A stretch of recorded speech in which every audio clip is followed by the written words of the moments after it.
Sejam muito bem-vindos ao videocast especial do Instituto Ludwig von Mises Brasil. Estamos presentes na terceira conferência de escola austríaca, realizada na FEComércio de São Paulo.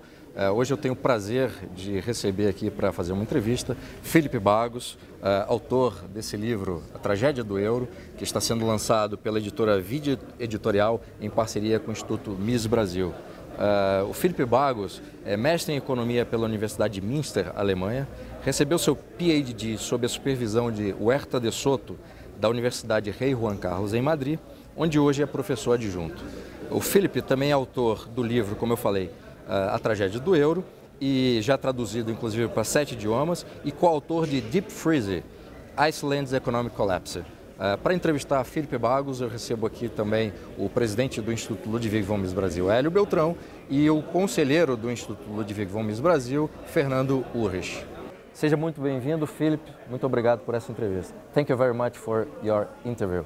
The first question is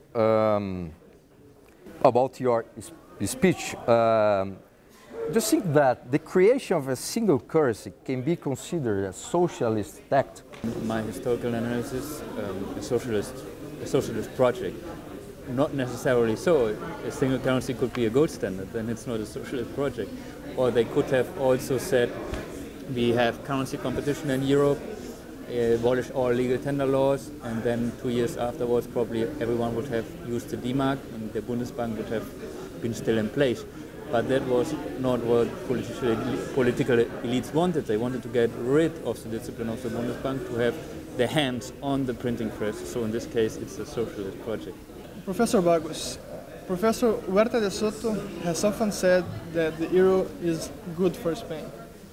What's your take on this affirmation? Okay, this is a difficult question that puts me also in a difficult spot. I acknowledge his arguments, especially that now it's very good for Spain to have the euro, because otherwise they would have devalued the peseta, not have done any reforms, kept on with government spending, would have been a disaster. And for me right now, I'm paid by a public university, so I don't want to be paid in devalued peseta either. But if I make a more profound economic analysis, you have also to take into account the past. For example, in the last 10 years, without the euro, Spain could not have accumulated so much public debts without any problems for their currency. That is a signal that something is going wrong would have occurred much earlier. And also during the crisis, they would have had to make the decision much earlier. Or we do reforms or we devalue. But now with the euro, they didn't have to do it. They accumulated so much debt, and when the crisis came in 2007, 2008, they kept on spending, actually had more public spending programs. Plan A was called like just stupid projects. And only in 2010, Zapatero was advised by Germany and the Commission that he had to do some reforms, so he could go on much longer. And only then he had to decide, or we go out of the euro and devalue, or we do some minor reforms. And then he did the minor reforms. And of course, the argument is it's good to have a German in your life who tells you what to do. But I'm not sure if this really really good in the long run. That I think the reforms should come from the population and not be imposed on them. I mean, we could have had the same effect like sending German tanks to Southern Europe, conquer it, and then impose flexibilizing the labor market or reducing government spending. This might have been actually cheaper for Germany than what's going now, because you have also to look at the other side. That Germany is like paying to have some minor reforms, but for Spain it's better. And you have to also see that thanks to the euro, not only they could have had so high government spending for a long time, they had also higher real government spending than otherwise would have been possible. That if they would have the pesetas, you can print so many pesetas as you want, but this doesn't increase up to some level your real government spending. But if through the euro you get monetary redistribution, real resources from outside to finance your import surplus, then you can have more real government spending than otherwise. And that means more real distortions in your economy than otherwise. That would not have been without the euro. And for the long term, I think the euro goes, if we follow the euro and its dynamic and the political interests, we go to a centralization of Europe. And this in the long term will also be bad for Spaniards, for Spain. Professor Bagus, there has been for some time the expectation that Greece might leave the euro. And this expectation has been increased recently. So from the point of view of the depositor that has euros, the Greek depositor that has euros in the banking system in Greece, it makes a lot of sense for it to move to Germany and hold his euros at a German bank. And in fact, this has been happening for some time.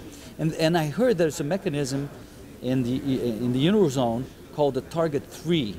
And from what I understood, there is no single ECB balance sheet. There are the individuals' balance sheets of each individual central bank. And when it happens that a Greek moves his euros to a German bank, the collateral, which is usually a treasury bond of the country, in this case Greece, moves to Germany. So this Greek treasury bond moves to the Bundesbank when the Greek guy moves the money to the banking system of Germany. So it appears that the problem has already become a fiscal problem automatically, because since this has been happening a lot, there are a lot of treasury bonds of Greece at the Bundesbank. How do you see this unfolding? Yeah, so Target 2 is indeed right what you said, like every central bank has its own balance sheet, the ECB has a small one. So what happens when a Greek sends his savings to a German bank is that basically the Greek bank has to refinance itself more through the National Central Bank of Greece. So it has to give some collateral, probably some Greek government bond. So the Greek central bank just prints more money, but it also, and then is the money sent to Germany. That means that the Greek National Bank gets a Target 2 deficit with the euro system or the ECB, and the Bundesbank gets a Target 2 surplus, which then indirectly is backed by the Greek government bond.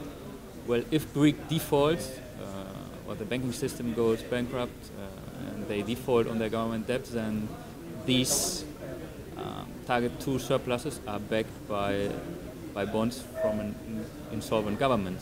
So they are worthless. So it's just thin air that is behind the currency. And of course this reduces the quality of the currency and might lead to a collapse of confidence in the euro. But wouldn't then the German government have to put money at the Bundesbank to fill the gap? Yeah, because this would mean losses for the Bundesbank. Actually, well, 20%, 27%. The losses are collectively paid. So it's not that because the payment went from the Greek bank to the German bank that all the losses that arise will be paid by Germany, but only 27%, because the surplus that the Bundesbank has is against the ECB, not against the Central Bank of Greece.